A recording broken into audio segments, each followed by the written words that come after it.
The Fraser Valley real estate market is starting 2025 with increased inventory as new listings surged 167% from December to January, bringing inventory to the highest January level in a decade and 54% above the 10-year average. Hi, I'm Jayson Sidhu, and in this month's market update, I'm going to break down exactly what's going on in the Fraser Valley real estate market for the month ending January 2025. So let's get into it, starting with sales.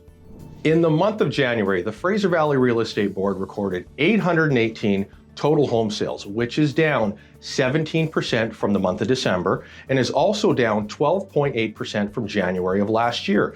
Now, to see sales activity decline from December to January is highly unusual, and the combination of stable pricing and greater home selection now presents more opportunity for those buyers who've been waiting to get back into the market and for those home sellers who've been waiting to find their next home before putting their own on the market. It is important to note that those home sellers who are positioned and marketed correctly are still seeing very strong interest in the marketplace.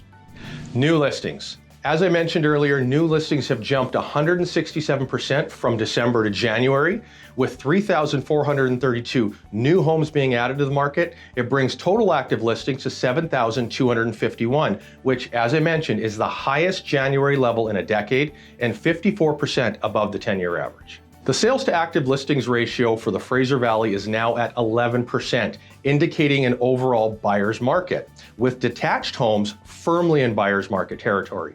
Recall, the market is considered to be balanced when the ratio is 12 to 20%, and below 12% at 11% indicates a buyer's market. The benchmark price for a single-family home in the Fraser Valley is now at $1,482,400, which is down just 0.1% from December and is down 0.6% from January of last year. The benchmark price for a townhome is now at $826,000, which is up 0.2% when compared to January of last year. And condos are at $534,600, which is down 1.2% when compared to January of last year.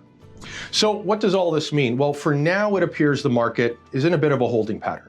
There's no doubt that affordability and economic uncertainty are playing a role, especially in the midst of ongoing tariff negotiations. With the Bank of Canada expected to continue to cut rates later this year, once the snow's melted and once the tariff negotiations are behind us, it's my view that we should see more activity in the market and in the coming months, especially as we enter the spring market, which historically is the busiest time of the year.